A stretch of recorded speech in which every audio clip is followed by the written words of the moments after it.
Hi, for those of you I haven't met yet, my name is Bob Barheit. I'm the Operations Area Manager for Illinois and Wisconsin. As you probably know, on May 28th we had another service interruption, and that's what this tape is going to be about. What we hope the tape will accomplish will show you ways that you can avoid similar circumstances. So you will see the installers involved in the service interruption, and you'll see the details of how it happened. And then later on at the end I'll be back and summarize for you what we feel are the root causes and what we can do in the future to prevent these kinds of accidents from happening again. But first I'd like to introduce our job supervisor, Phil Duffel. Thanks. This is an account of what we think happened at the Aurora Fox Valley service outage on May 28, 1996. We had 3 installers in there on that day working on an order number VA096RE. The job consists of adding one battery string and relocating another battery string and replacing 3 rectifiers, 50 amp rectifiers, with 2 200 amp rectifiers. There have been several different personnel changes on the job due to demands of other power jobs that needed to be done in the area. On the day in question, we had 2 SCST installers in there and an ACST installer in there. Bob Lobb was in charge on the job. George Maney was the other SCST installer that was working there, and George Dacre was the ACST installer working there on the job. We had the battery string on charge with the cables connected. The ground cables were connected on both ends of the battery string and also on the power frame end. The battery side was hooked onto a common plate that was not connected to the batteries, and it was totally insulated, but all 4 cables were wired to the plate. The installers, Mr. Dacre and Mr. Maney, were working on the end by the power frame when they checked the cables to make sure they were clear of any foreign potential, no batteries, no grounds on them. How they could not have known that the batteries were tied common on the battery string end, I don't know that, but they should have known the cables were tied together on the battery string end on a common plate. Anyway, it looks like they were putting connectors on the end of the bay, or on the end of the cables, and one of the cables reportedly slipped and fell down and hit the bus bar in the top of the power frame. Doing a site survey, myself included, on the first day after it happened, within a couple of hours or 3 hours after it happened, looking at the site survey, it's hard to believe the cable could have possibly fallen down in there and hit the bus bar the way it did, due to the congestion of the cable rack overhead, also the super bar and other threaded rods and everything. The odds of that happening are phenomenal. Anyway, at the time that one of the cables engaged the bus bar in whatever method, the other 3 cables that were attached to a common plate at the battery string were laying on top of a string of lights and conduit. Since they were all common on the other end, once the one cable touched the bus bar, it was connected to the other 3 and blew the light fixture up, the housing on that, and also blew some of the conduit up. None of the wiring was damaged in there.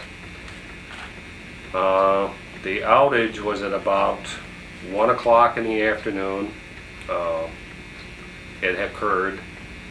The notification was slow getting out to the rest of the people because there was absolutely no phone service out of the office at all. Finally, Bob Lobb he had a mobile phone in his truck, and he contacted me, paged me. I called him back as soon as I could and found out what happened and went off to the site. I think I got there about 3:30 in the afternoon. At the time I got there, things were beginning to be restored, but the D4, the D5 carrier was down for about 2.5 hours. It was a remote switch module with 4 RSMs in it. All of those were taken off of the air. Total customers affected was about somewhere between 6,000 and 8,000 customers. The D4 and the D5 carrier and all the total equipment was restored by about 3:30 or 4 o'clock. The RSMs were restored at a much later period, Part of the difficulty in restoring the RSMs was that the terminal in which you talk to the RSMs with was not tied to an FX line. It was actually tied to a line working out of the Aurora Fox Valley office. So as long as the switch mods were down, you had no terminal to know what was going in on the office at all. So the switch mods kept initializing and repumping themselves over and over. That has since been fixed by Ameritech. At the time this happened, the two guys that were working on this particular thing in question, that was their first day on the job. They realized they were putting the battery string in and relocating another battery string. And I know that Bob Lobb was in charge on the job, and he made them aware of where we were at on there, and at the time we were working on it.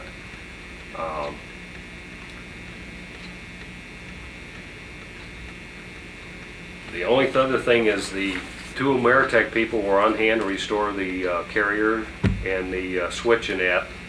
Total restoration of the switch wasn't until about 2 o'clock the following morning, is when it was actually totally restored. All the bad circuit packs were replaced and everything.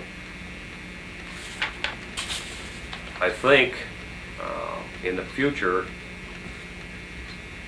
the change of people that we do on the job does kind of affect the flow of the job, but with the pressures we have on us today doing everything, I think this is something we're going to have to deal with. We're going to have to live with it. It's going to become a way we're going to do work. So we've got to get used to it, and we've got to know what we're doing when we come into the job. Look the job over and be aware and be sure of it, what we're doing before we do it. In this instance, if it had been done at like 2 o'clock in the morning, the results would have been the same. There would have been less customers affected, but we still would have had the same accident. Number one, probably the 4 cables shouldn't have been tied common on the plate, because once you hooked one to the bus, then you were working with 4 hot cables instead of 1. They shouldn't have been tied together on the plate, but knowing that they were tied common on the plate, there should have been insulating materials under the other cables, and that was not done.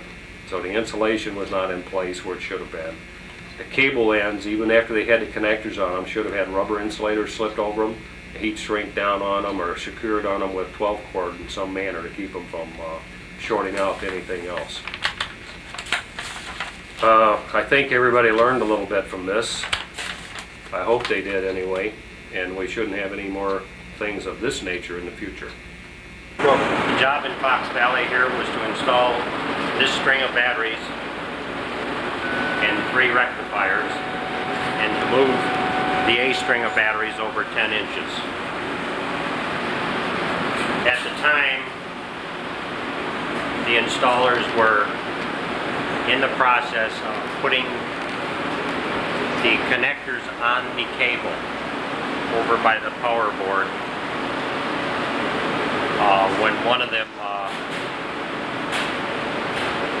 slipped out of one of the installer's hands. I don't know where you can see up here. You can see where the cables are located. Let's talk about this part here. These are the cables that they were putting connectors on at the other end. These happen to be joined together in common at the time. These are the ground cables that are connected to the batteries already.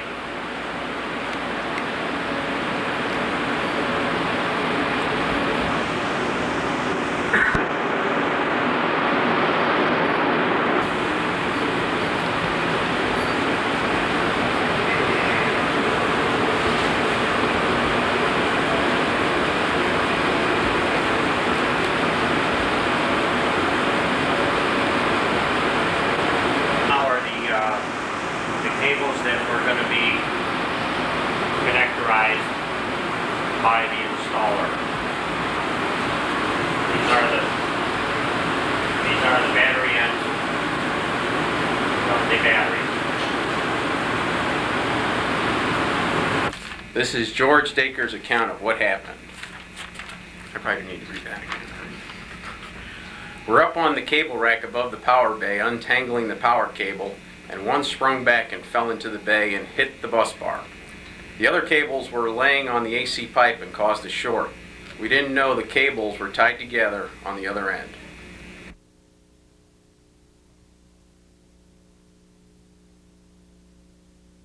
This is George Maney's account of the service interruption in Fox Valley.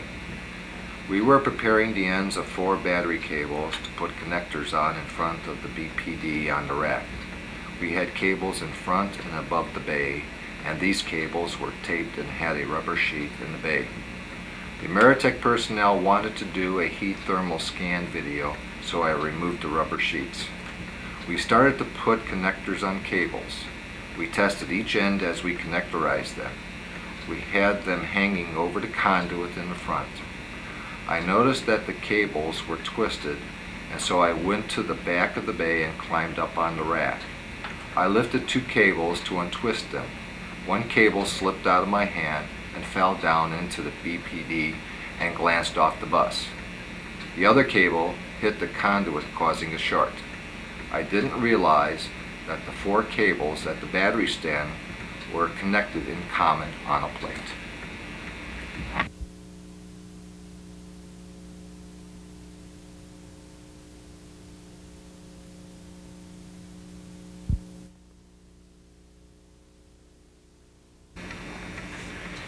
In summary, I'd like to present to you what we talked about at our QSR meeting with our customer Ameritech on June the 6th. For root cause analysis, we looked at the operations that were being done and determined that the area of crimping activity was not adequately protected per our own handbook instructions and per our Ameritech customer requirements as presented in their TR11. The crimped cable ends as they were finished were left unprotected.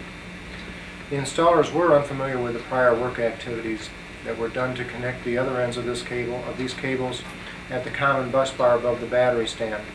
And that is a result of vacation scheduling and material delivery problems, which we probably would hope to overcome in the future.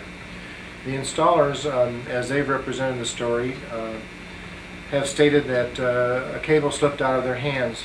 This may be true, but I should also state that our customer believes, as well as our quality team and I, that they were probably either measuring these cables for their length after they finished them or were trying to connect to the bus bar. Despite this discrepancy, we have not initiated any disciplinary action. As we've talked about in our employee meetings, we're trying to set a different tone in our organization, and disciplinary action has not been our first thought.